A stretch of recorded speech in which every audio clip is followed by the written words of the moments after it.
Everyone. आज की video में हम डिस्कस करेंगे पॉलीगन्स के बारे में। पॉलीगन्स क्या होते हैं? क्लोज्ड फिगर होते हैं जो आपके बने हुए होते हैं स्ट्रेट लाइंस को यूज़ करके। मतलब कोई भी एक ऐसा क्लोज्ड फिगर जो स्ट्रेट लाइन यूज़ करके फॉर्म किया जाएगा वो क्या कहलाएगा? आपका पॉलीगन कहलाएगा। ठीक है। डेफिनेशन क्या है? A closed figure made up of only straight line segments. ठीक है ना। एक ऐसा क्लोज्ड फिगर जो बना हुआ है सिर्फ किससे? स्ट्रेट लाइन से, वो क्या कहलाएगा? आपका पॉलीगन कहलाएगा। और ईच स्ट्रेट लाइन जो होगी, मतलब प्रत्येक स्ट्रेट लाइन जो है वो क्या कहलाएगी? इस पॉलीगन की साइड कहलाएगी। ठीक है ना। फॉर एग्जांपल के लिए जैसे मैंने कुछ फिगर्स बनाए आपके।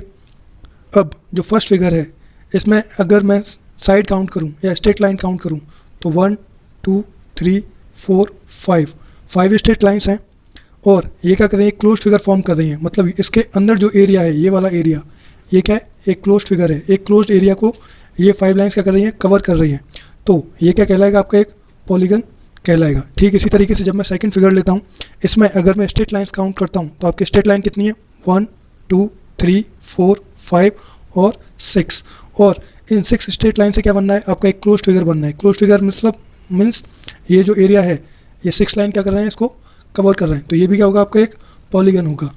सेम इसी तरीके से थर्ड फिगर में जब स्ट्रेट लाइन आप काउंट करोगे तो total number of straight line आपका कितना है? 1 2 3 4 और 5।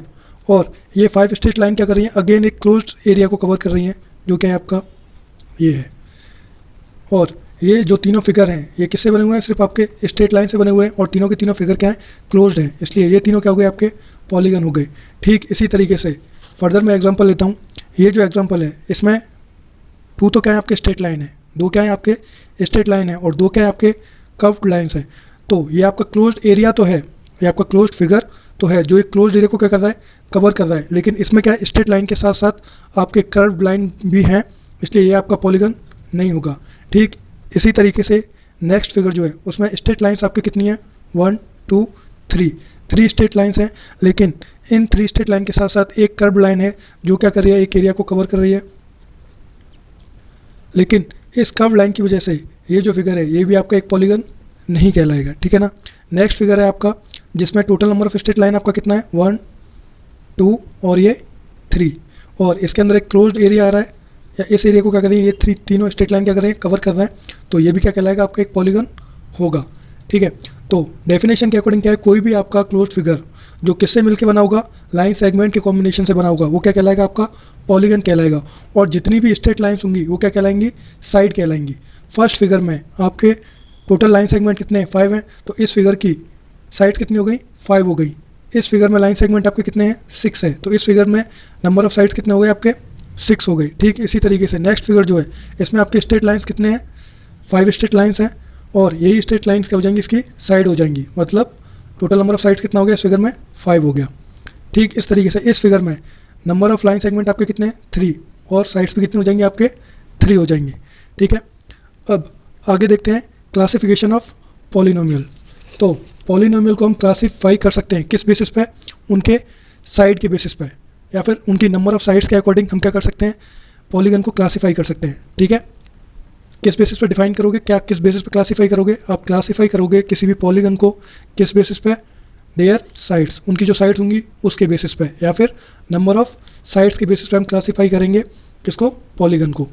ये मैंने एक टेबल बनाई है जिसमें इधर मैंने नंबर ऑफ साइड्स लिया है या वर्टेक्स लिया है। इसमें देखना ये है कि जितने नंबर ऑफ साइड्स होंगे उतने क्या आएंगे? आपके वर्टेक्स आएंगे। ठीक है ना। तो साइड्स और वर्टेक्स दोनों क्या होंगे? आपके सेम होंगे। किसमें? नंबर्स में। तो और इधर मैंने क्या लिखा है? नेम लिखा है। कोई भी जो आपका फिगर उसको आप किस नाम से बोलोगे वो लिखा है। ठीक है ना। अब कोई भी आपका पॉलीगन है जिसमें नंबर ऑफ साइड्स आपके कितना है? 3 है, तो उसको क्या बोलोगे? आप ट्राइंगल बोलोगे। ठीक है ना। कोई भी ऐसा फिगर है जिसमें नंबर ऑफ साइड अगर आपका 4 है तो उसको आप क्या बोलोगे? क्वाड्रिलेटरल बोलोगे। ठीक है ना। कोई भी आपका ऐसा फिगर है जिसमें नंबर ऑफ साइड्स कितना है? आपका 5 है, तो उसको आप क्या बोलोगे? पेंटागन बोलोगे। कोई भी आपका एक ऐसा फिगर है जिसमें नंबर ऑफ साइड्स आपके कितना है? 6 है, उसको आप क्या बोलोगे? हेक्सागन बोलोगे। और कोई भी ऐसा फिगर है जिसमें नंबर ऑफ साइड्स आपके कितना है? 7 है, उसको आप क्या बोलोगे? हेप्टागन बोलोगे। ठीक है ना। ठीक इसी तरीके से कोई भी ऐसा फिगर जिसमें नंबर ऑफ साइड्स आपके कितने हैं? 8 हैं, उसको आप क्या बोलोगे? ऑक्टागन बोलोगे। ठीक है। तो ये जो क्लासिफिकेशन किया है मैंने, triangle, quadrilateral, pentagon, hexagon, heptagon और ऑक्टागन, ये किसके बेसिस पे किया है? ये किया है उनकी नंबर ऑफ साइड्स के बेसिस पे कि उस फिगर में टोटल नंबर ऑफ साइड्स आपका क्या है। ठीक है, अब आगे देखते हैं कि किसी भी फिगर में आप डायगोनल कैसे कैलकुलेट करोगे। ठीक है ना, कोई भी जो आपका पॉलीगन है उसमें अगर मैं आपसे पूछता हूँ कि आपको नंबर ऑफ डायगोनल बताना है, तो वो आप किस बेसिस पर डिसाइड करोगे या किस तरीके से फाइंड आउट करोगे कि इस पॉलीगन में आपके टोटल नंबर ऑफ डायगोनल्स कितने हैं। तो उसके लिए एक फॉर्मूला होता है, उस फॉर्मूले को देखने से पहले हम देखते हैं कि आपका डायगोनल क्या होता है। डायगोनल क्या होता है, एक ऐसा लाइन सेगमेंट होता है जो आपको ऑब्टेन होता है कब, जब आप ज्वाइन करते हो, जब आप ज्वाइन करोगे वर्टेक्स, कोई भी दो वर्टेक्स जो हैं किसी भी पॉलीगन को, आप उनको ज्वाइन करोगे किससे, एक लाइन सेगमेंट के थ्रू। लेकिन कंडीशन क्या है, वो दोनों वर्टेक्स क्या हैं, एडजेसेंट नहीं होने चाहिए। वो दोनों वर्टेक्स क्या हैं आपके, एडजेसेंट नहीं होने चाहिए। तो जो लाइन सेगमेंट होगा वो क्या कहलाएगा, डायगोनल कहलाएगा उस पॉलीगन के लिए। ठीक है ना, अब एग्जांपल के लिए अगर मैं देखूं, जैसे ये आपका ट्रायंगल है, इस ट्रायंगल में आपके टोटल नंबर ऑफ वर्टेक्स कितने हैं, 3 हैं। एक वर्टेक्स ये हो गया, एक वर्टेक्स ये हो गया और एक वर्टेक्स ये हो गया। अब जब मैं बात करूं डायगोनल्स की कि ट्रायंगल के लिए नंबर ऑफ डायगोनल्स आपके क्या होंगे, तो मैंने क्या बोला कि एक ऐसा लाइन सेगमेंट जो दो वर्टेक्स को ज्वाइन करेगा और वो दोनों वर्टेक्स क्या नहीं होने चाहिए आपके, एडजेसेंट नहीं होने चाहिए, मतलब एक के बाद एक नहीं होना चाहिए। उन वर्टेक्स को जो लाइन सेगमेंट ज्वाइन करेगा वो क्या कहलाएगा, आपका डायगोनल कहलाएगा। जैसे ये फिगर है, इसमें अगर इस वर्टेक्स को इसके नेक्स्ट वर्टेक्स के बाद जो वर्टेक्स है उससे अगर मैं ऐड करूं, वो कौन सा, ये, तो इससे ऐड जो लाइन सेगमेंट ऐड कर रहा है, लेकिन ये क्या है, इस ट्रायंगल की साइड भी है। ठीक है, तो ट्रायंगल के लिए जब आप देखोगे तो नंबर ऑफ डायगोनल्स क्या आता है, आपका 0 आता है। ये हम बाद में देखेंगे फॉर्मूला के अकॉर्डिंग। अब अगर मैं नेक्स्ट एग्जांपल लेता हूँ रेक्टेंगल का, तो इसमें नंबर ऑफ वर्टेक्स आपके कितने हैं, 4 है। एक वर्टेक्स आपका ये हो गया, एक वर्टेक्स ये हो गया, एक वर्टेक्स आपका ये है और एक वर्टेक्स आपका ये है। टोटल नंबर ऑफ वर्टेक्स कितना है आपका, 4 है। मैं नंबर देता हूँ 1 2 3 और 4। अब डेफिनेशन के अकॉर्डिंग मैंने क्या बताया था, आपका डायगोनल क्या होगा, एक ऐसा लाइन सेगमेंट होगा जो किन्हीं दो वर्टेक्स को ज्वाइन करेगा, लेकिन वो दोनों वर्टेक्स क्या नहीं होने चाहिए, आपके एडजेसेंट नहीं होने चाहिए। अब इस वर्टेक्स को इसके नेक्स्ट वर्टेक्स से जो इसके एडजेसेंट नहीं है, तो कौन सा वर्टेक्स है, जो इससे अगला वर्टेक्स है लेकिन इसके एडजेसेंट नहीं है, तो ये वाला वर्टेक्स इसके जस्ट एडजेसेंट है और ये वाला वर्टेक्स भी क्या है, इसके जस्ट एडजेसेंट है। और ये जो वर्टेक्स है ये इसके एडजेसेंट वाले वर्टेक्स के नेक्स्ट है, next to the adjacent vertex है। तो वर्टेक्स 1 को जब आप वर्टेक्स 3 से ज्वाइन करोगे किसके थ्रू, एक लाइन सेगमेंट के थ्रू, तो जो लाइन सेगमेंट आपको ऑब्टेन होगी वो क्या कहलाएगी, आपका डायगोनल कहलाएगी। ठीक इसी तरीके से जब आपने वर्टेक्स 2 को ऐड किया किससे, वर्टेक्स 4 से, किससे, एक लाइन सेगमेंट के थ्रू, तो जो लाइन आपको ऑब्टेन हुई वो क्या कहलाई, डायगोनल कहलाई। किसका, इस रेक्टेंगल का। तो रेक्टेंगल में टोटल नंबर ऑफ डायगोनल्स आपके कितने हो गए, 2 हो गए। ठीक है ना, अब फॉर्मूला क्या है, जब भी आपको किसी फिगर के लिए नंबर ऑफ डायगोनल्स कैलकुलेट करने हो तो उसके लिए फॉर्मूला क्या होगा, उसके लिए फॉर्मूला है आपका number of diagonal for a polygon, आपका क्या होगा, n into n minus 3 divide by 2। यहाँ पे n क्या है, आपका नंबर ऑफ साइड्स है, किसी भी फिगर में आपकी कितनी साइड्स हैं वो है। अब ट्रायंगल के लिए जब मैं देखता हूँ तो ट्रायंगल में टोटल नंबर ऑफ साइड्स आपका कितना है, 3 है।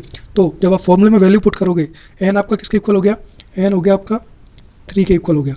जब आपने वैल्यू पुट की फॉर्मूले में तो n की जगह आपने क्या प्लेस किया, 3, और ब्रैकेट में अगेन n है, n की जगह अगेन आपने क्या पुट किया, 3 माइनस 3 अपॉन 2। इसको सॉल्व करने पे आपका कितना आया, 0। तो ट्रायंगल के लिए नंबर ऑफ डायगोनल्स आपके कितने आ गए, 0 आ गए। नेक्स्ट फिगर है आपका रेक्टेंगल, रेक्टेंगल में आपके n नंबर ऑफ साइड आपका कितना है, 4 है। फॉर्मूले में वैल्यू पुट करोगे n आपका कितना है, 4 मल्टीप्लाई बाई 4 माइनस 3 अपॉन 2। जब इसको सॉल्व किया 4 इंटू 1 अपॉन 2, ये आपका कितना आएगा, जब आप इसको सॉल्व करोगे तो ये आएगा आपका 4 इंटू 4 माइनस 3 कितना है आपका 1 अपॉन 2। तो ये कितना आ गया आपका 4 अपॉन 2। जब आपने इसको सॉल्व किया तो आपका कितना आ गया, 2। तो रेक्टेंगल के लिए नंबर ऑफ डायगोनल्स आपके कितने हो गए, 2 हो गए। ठीक है, तो आपको याद रखना है कि जब भी आपको किसी भी पॉलीगन के लिए नंबर ऑफ डायगोनल्स निकालने होंगे तो आपका फॉर्मूला कौन सा यूज़ होगा, नंबर ऑफ डायगोनल्स होंगे उस पॉलीगन के लिए n into n minus 3 upon 2।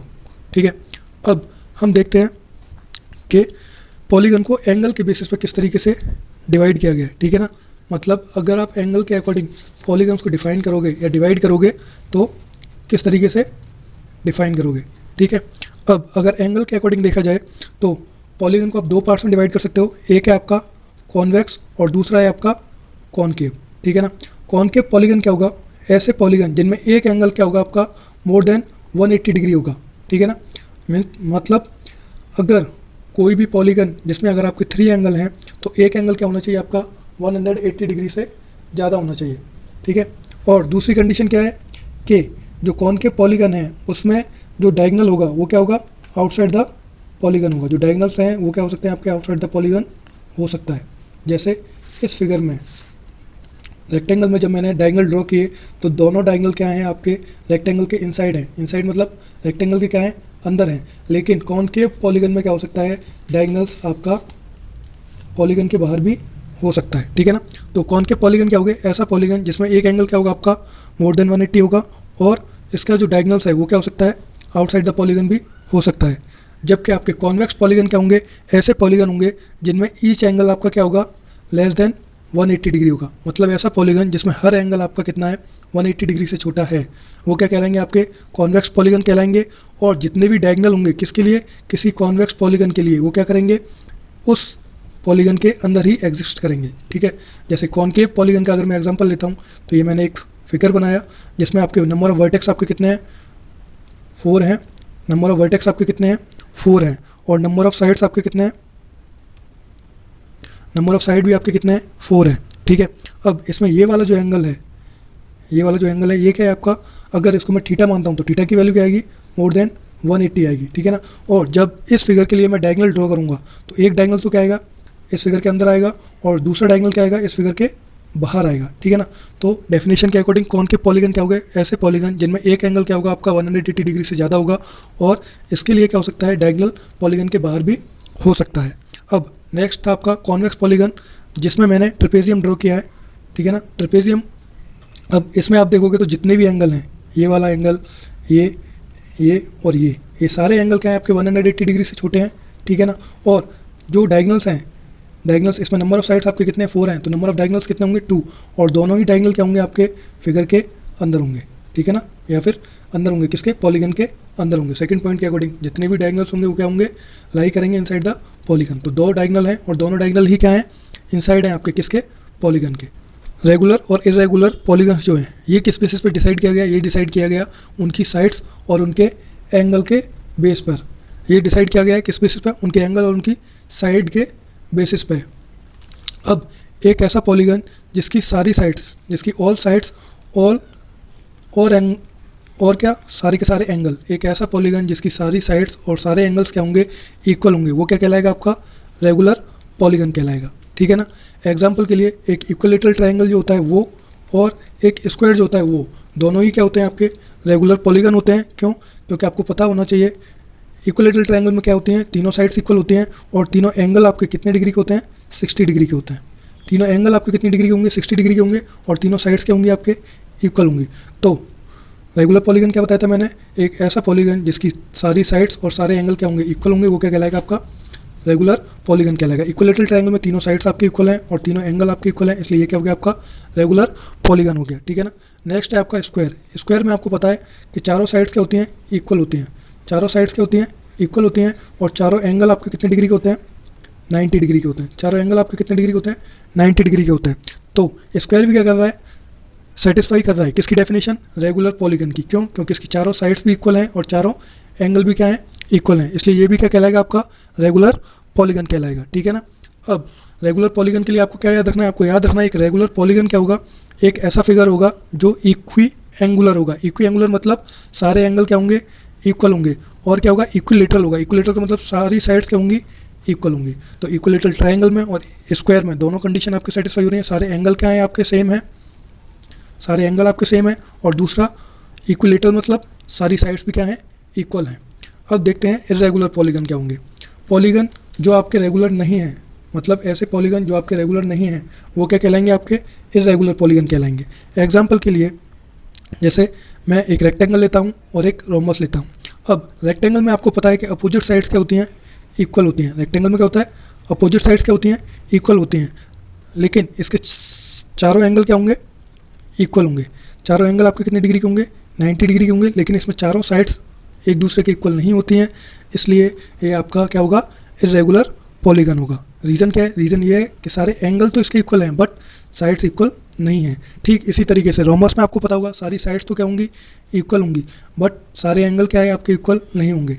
ये वाला एंगल इसके इक्वल नहीं है, ठीक है ना, और ये एंगल इसके इक्वल नहीं है। मतलब सारी साइड्स तो इक्वल हैं रोम्बस में बट सारे एंगल आपके इक्वल नहीं है, इसलिए ये भी क्या हो जाएगा आपका, एक इर्रेगुलर पॉलीगन हो जाएगा।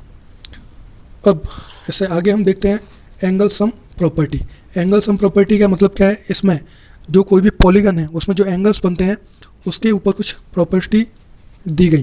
प्रॉपर्टी मतलब आपको पता होना चाहिए कोई भी पॉलीगन जो होता है उसमें कितने टाइप्स के एंगल बनते हैं। मेनली एक तो आपका इंटीरियर एंगल बनता है और एक आपका एक्सटीरियर एंगल बनता है। जैसे मैं एक डायग्राम ड्रॉ करता हूँ जो 4 साइड है। अब मैंने आपको स्टार्टिंग में एक टेबल ड्रॉ की थी जिसमें मैंने बताया था अगर कोई भी ऐसा फिगर जिसमें 4 साइड होंगी उसको आप क्या बोलोगे, क्वाड्रिलेटरल बोलोगे। तो ये मैंने एक क्वाड्रिलेटरल लिया है। अब इसमें आपके वर्टेक्स कितने हैं, 4 हैं, ए बी सी और डी। और इंटरनल एंगल क्या हो गए, वो एंगल हो गए जो पॉलीगन के अंदर एंगल हैं, अंदर बने हुए हैं। अब इसमें जब आप देखोगे तो एंगल ए जो है वो क्या है, पॉलीगन के अंदर है। एंगल बी जो है वो भी क्या है, आपका पॉलीगन के अंदर है। एंगल सी जो है वो भी क्या है, आपका पॉलीगन के अंदर है। और एंगल डी जो है वो भी क्या है, आपका पॉलीगन के अंदर है। ठीक है ना। तो इस क्वाड्रिलेटरल में ए बी सी और डी क्या है, आपके वर्टेक्स हैं। और इंटरनल एंगल क्या है, आपके स्मॉल ए बी सी और डी, ये क्या हो गए आपके इंटीरियर एंगल हो गए। और जब आप एक्सटीरियर एंगल की बात करोगे तो एक्सटीरियर एंगल क्या हो गए, वो एंगल जो किसी भी पॉलीगन के बाहर हैं। तो एक्सटीरियर एंगल क्या हो गया आपके, एक तो ये हो गया 1, एक ये हो गया 2, एक हो गया आपका 3 और एक हो गया आपका 4। तो वर्टेक्स क्या हो गए आपके ए बी सी डी। और इंटीरियर एंगल क्या हो गए आपके स्मॉल ए स्मॉल बी स्मॉल सी और स्मॉल डी। और एक्सटीरियर एंगल क्या हो गए आपके 1 2 3 और 4। अब इन दोनों एंगल्स के सम के बेसिस पे दो प्रॉपर्टी होती हैं किसी भी पॉलीगन की, ठीक है ना। वो उन प्रॉपर्टीज़ को आप कैसे किसके अंडर पढ़ोगे, इंटीरियर एंगल सम प्रॉपर्टी और एक्सटीरियर एंगल सम प्रॉपर्टी। तो सबसे पहले हम देखते हैं interior angle sum property. Interior angle sum property क्या कहती है, अब इस प्रॉपर्टी के अकॉर्डिंग क्या करोगे, to find the sum of angles of any polygon. ठीक है ना, कोई भी पॉलीगन जो है उसके इंटीरियर एंगल का सम फाइंड आउट करने के लिए आप क्या करोगे, उस पॉलीगन को डिवाइड करोगे। उस पॉलीगन को क्या करना है, आपको डिवाइड करना है किसमें, ट्रायंगल्स में। उस पॉलीगन को क्या करना है, डिवाइड करना है किसमें, ट्रायंगल्स में। क्या यूज़ करके, आपको डायगोनल यूज़ करके। ठीक है ना, कोई भी पॉलीगन जो आपको गिवन है आप उसको डिवाइड करोगे ट्रायंगल्स की फॉर्म में, किसकी हेल्प से, डायगोनल्स की हेल्प से। और उसके बाद आप कैलकुलेट करोगे कि उसके इंटीरियर एंगल का सम आपका क्या है। ठीक है ना। अब आपको पता है कि कोई भी जो ट्रायंगल होता है उसके जो इंटीरियर एंगल्स होते हैं, ठीक है ना, sum of all angles of triangle आपका कितना होना होता है, 180 डिग्री। ठीक है ना, कोई भी जो आपका ट्रायंगल होगा उसके इंटीरियर एंगल का सम आपका कितना होगा, 180 डिग्री होगा। ठीक है। अब इसमें मैंने कुछ पॉलीगन लिए हैं। जैसे फर्स्ट है आपका क्वाड्रिलेटरल। क्वाड्रिलेटरल क्यों, क्योंकि इसमें नंबर ऑफ साइड क्या है, आपके 4 है। ठीक है। तो इसको जब मैंने डायगोनल से डिवाइड किया तो इस डायगोनल से जब मैं इसको डिवाइड करूँगा तो ये कितने ट्रायंगल्स में डिवाइड होगा, 2 ट्रायंगल्स में डिवाइड होगा। एक है आपका 1 नंबर और एक आपका सेकंड नंबर। तो ये जो क्वाड्रिलेटरल है आपका कितने ट्रायंगल में डिवाइड हो रहा है, 2 ट्रायंगल में डिवाइड हो रहा है। तो इसमें जितने भी इंटीरियर एंगल है, इंटीरियर एंगल कौन सा, angle A, angle B, angle C और एंगल डी, इन चारों एंगल का सम आपका क्या आएगा, नंबर ऑफ ट्रायंगल्स आपका कितना है, 2 × आपको पता है एक ट्रायंगल के इंटीरियर एंगल का सम कितना होता है, 180। अब इसको आप कैसे लिख सकते हो, इसको आपने लिख दिया, ये जो 2 है इसको आपने कैसे लिखा, आपने लिख दिया 4 - 2। 4 क्या है आपका, यहाँ पे नंबर ऑफ साइड्स है। इसमें कितने नंबर ऑफ साइड है, 4 है। तो ये 4 आ गया, -2 × 180। इसको सॉल्व करके आपका कितना आ गया, 360 डिग्री आ गया। तो आपको ये याद रखना है कि कोई भी क्वाड्रिलेटरल जो होता है उसके लिए इंटीरियर एंगल का सम कितना होता है, 360 डिग्री होता है। सेम इसी तरीके से मैंने नेक्स्ट फिगर लिया है जिसमें क्या है, आपका एक पेंटागन है। पेंटागन क्यों है, क्योंकि इसमें नंबर ऑफ साइड्स आपके कितनी है, 5 है। ठीक है ना। जब आपने डायगोनल्स को यूज़ करके इसको ट्रायंगल्स की फॉर्म में डिवाइड किया तो टोटल नंबर ऑफ ट्रायंगल आपके कितने हैं, 3, ट्रायंगल 1, ट्रायंगल 2 और ट्रायंगल 3। ठीक है ना। अब जब आपने इंटीरियर एंगल का सम निकालने के लिए अप्लाई किया तो आपने क्या लिखा, 3 × 180। 3 क्यों, क्योंकि इसमें नंबर ऑफ ट्रायंगल्स आपका कितना है, 3, उसको मल्टीप्लाई किया है 180 से। 180 से क्यों मल्टीप्लाई किया, क्योंकि एक ट्रायंगल के इंटीरियर एंगल का सम आपका कितना होता है, 180 डिग्री होता है। ठीक है।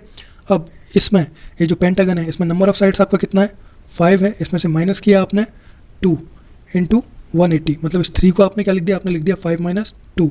यहाँ पे 5 क्या है आपका, नंबर ऑफ साइड्स। ठीक है। इसको सॉल्व करने के बाद क्या है आपका, 540। तो आपको याद रखना है कि कोई भी पेंटागन जो होगा उसके लिए इंटीरियर एंगल का सम आपका कितना होगा, 540 डिग्री होगा। अब नेक्स्ट मैंने जो फिगर लिया है वो क्या है, आपका एक हेक्सागन का फिगर है। क्यों, क्योंकि इसमें नंबर ऑफ साइड्स आपके कितना है, 6 है। नेक्स्ट जो मैंने फिगर लिया है ये क्या है, हेक्सागन का है, क्योंकि इसमें नंबर ऑफ साइड्स क्या है, आपके 6 है। अब जब डायगोनल्स की हेल्प से आपने डिवाइड किया ट्रायंगल्स में तो इसमें टोटल डायगोनल कितने आए, 3 डायगोनल्स आए। और नंबर ऑफ ट्रायंगल्स आपके कितने हो गए, 1 2 3 और 4। तो इंटीरियर एंगल का सम निकालने के लिए आपने क्या लिखा, 4 × 180। 4 क्या है आपका, नंबर ऑफ ट्रायंगल्स, उसको मल्टीप्लाई किया है 180 से। अब इस 4 को आपने क्या लिख दिया, इस 4 को आपने लिख दिया 6 - 2। क्यों, क्योंकि ये जो हेक्सागन है इसमें नंबर ऑफ साइड्स आपके कितना है, 6, -2 इंटू 180। जब इसको सॉल्व किया तो आपके पास क्या आया, आपके पास आया 720। इसका मतलब कोई भी हेक्सागन जो होगा उसमें इंटीरियर एंगल का सम आपका कितना होगा, 720 डिग्री, ठीक है ना। तो ये थी आपकी इंटीरियर एंगल सम प्रॉपर्टी। अब हम देखते हैं आपको कोई भी पॉलीगन जो गिवन है, अगर उसके लिए आपको इंटीरियर एंगल का सम निकालना हो तो आप किस तरीके से कैलकुलेट करोगे। तो सबसे पहले आपको क्या करना है, आपको फाइंड आउट करना है number of triangles formed by joining the diagonals of polygon. आपको जो गिवन पॉलीगन है उसमें जब आप डायगोनल्स के थ्रू ज्वाइन करोगे तो आपको कितने ट्रायंगल्स फॉर्म होते हैं, कितने ट्रायंगल्स बनते हैं, आपको वो पता करना है, ठीक है ना। सबसे पहले आपको क्या करना है, नंबर ऑफ ट्रायंगल्स निकालने हैं उस पॉलीगन के लिए जिस पॉलीगन के लिए आपको interior sum of angles calculate करना है, ठीक है ना। तो नंबर ऑफ ट्रायंगल्स जो आएगा किसी भी पॉलीगन के लिए कब, जब आप उसके डायगोनल्स को ज्वाइन करोगे तो वो आपका किसके इक्वल आएगा, वो आएगा आपका number of sides of polygon. उस पॉलीगन की जो साइड्स हैं वो उसमें से माइनस करोगे आप 2, और ये क्या आ जाएगा उसका नंबर ऑफ ट्रायंगल्स जो फॉर्म होंगे कब, जब आप उसके डायगोनल्स को क्या कर दोगे, ज्वाइन कर दोगे, ठीक है ना। सेकंड पॉइंट क्या है, जो सम ऑफ एंगल्स ऑफ पॉलीगन्स जो होगा, जो इंटीरियर एंगल्स होंगे उनका जो सम होगा किसी भी पॉलीगन के लिए वो क्या होगा आपका नंबर ऑफ ट्रायंगल्स इंटू 180। अब भी यहाँ पे मैंने आपको बताया कि नंबर ऑफ ट्रायंगल्स आप कैसे कैलकुलेट करोगे। नंबर ऑफ ट्रायंगल कैलकुलेट करने के लिए आपको क्या लिखना है, number of sides of polygon -2। तो यहाँ आपने यही किया, नंबर ऑफ साइड्स में से माइनस किया 2 इंटू 180, ठीक है ना। अब पॉलीगन के लिए जो नंबर ऑफ साइड्स हैं उनको आप किससे रिप्रेजेंट कर रहे हो, स्मॉल n से। तो ये क्या हो गया आपका n -2 इंटू 180, ठीक है ना। तो आपको याद रखना है जब भी आपको किसी भी पॉलीगन के लिए number of interiors sum of interiors angle निकालना होगा तो आप क्या करोगे, ये फॉर्मूला यूज़ करोगे, कौन सा, n -2 इंटू 180। यहाँ पे n क्या है, n है आपका number of sides of polygon, ठीक है ना। अब आपका नेक्स्ट स्टेप है, अगर आपसे बोला जाता है कि आपको बताना है कि जो प्रत्येक इंटीरियर एंगल है उसकी कितनी वैल्यू होगी या उसका क्या मान होगा, तो वो आप किस अकॉर्डिंग निकालोगे, वो आप निकालोगे इस फॉर्मूले के अकॉर्डिंग। इस फॉर्मूले के अकॉर्डिंग क्या है, जो इंटीरियर एंगल की वैल्यू होगी वो क्या होगी, sum of all interior angle of polygon. जो इंटीरियर एंगल हैं उनके सम को जब आप डिवाइड कर दोगे किससे, number of sides of polygon, उस पॉलीगन की जो साइड्स हैं, तब आपके पास क्या आएगा, प्रत्येक इंटीरियर एंगल आ जाएगा, किसका, उस पॉलीगन का, ठीक है ना। तो आपको दो फॉर्मूले और याद रखने हैं, एक ये each interior angle of polygon और दूसरा sum of interior angle of polygon, ठीक है ना। अब हम देखते हैं एक्सटीरियर एंगल प्रॉपर्टी क्या होती है। एक्सटीरियर एंगल प्रॉपर्टी में क्या है, आपको डायरेक्टली ये पॉइंट याद रखना है कि जो जितने भी एक्सटीरियर एंगल होंगे किसी भी पॉलीगन के लिए उनका सम आपका कितना होगा, 360 डिग्री होगा, ठीक है ना। अब वो पॉलीगन चाहे कोई भी हो, चाहे आपका ट्रायंगल हो, चाहे आपका क्वाड्रिलेटरल हो, चाहे आपका पेंटागन हो, चाहे हेक्सागन हो, चाहे हेप्टागन हो या चाहे ऑक्टागन हो, उसके लिए जो एक्सटीरियर एंगल का सम होगा वो क्या होगा आपका, हमेशा 360 डिग्री होगा। ठीक जिस तरीके से आपने ईच इंटीरियर एंगल निकाला था किसी भी पॉलीगन के लिए, अगर आपको एक्सटीरियर एंगल निकालना है, प्रत्येक बनने वाला एक्सटीरियर एंगल का मान अगर आपको निकालना है, तब आप क्या करोगे, ये फॉर्मूला यूज लोगे, जो क्या है आपका, जब आप डिवाइड कर दोगे सम ऑफ एक्सटीरियर एंगल को किससे, number of sides of polygon से, तब आपके पास क्या आएगा, जो प्रत्येक एक्सटीरियर एंगल फॉर्म होगा उसकी वैल्यू आ जाएगी, ठीक है ना। तो सम ऑफ एक्सटीरियर एंगल, अभी आपको मैंने बताया कोई भी पॉलीगन जो होगा उसके लिए सम ऑफ एक्सटीरियर एंगल क्या होगा आपका, 360 डिग्री होगा। फिर वो चाहे ट्रायंगल हो, चाहे क्वाड्रिलेटरल हो, चाहे पेंटागन हो, चाहे हेक्सागन हो या हेप्टागन हो, आपका कोई भी जो पॉलीगन है उसके एक्सटीरियर एंगल का सम कितना होगा, हमेशा 360 डिग्री होगा। तो जब 360 डिग्री को आप डिवाइड कर दोगे किससे, number of sides of polygon, तब आपको क्या मिलेगा, each exterior angle of polygon, ठीक है ना। और आपको याद रखना है स्मॉल n, जो आपने जहाँ कहीं भी आपने फॉर्मूले में स्मॉल n देखा है तो स्मॉल n क्या है, number of sides of polygon, ठीक है ना। उम्मीद करता हूँ आज की वीडियो में मैंने जो आपको पॉलीगन टॉपिक कराया है समझ आया होगा। अगर आपको इससे रिलेटेड कोई डाउट है तो आप कमेंट सेक्शन में कमेंट करके मेरे से पूछ सकते हैं। वीडियो को लाइक करें, शेयर करें और चैनल को सब्सक्राइब करें। Thank you.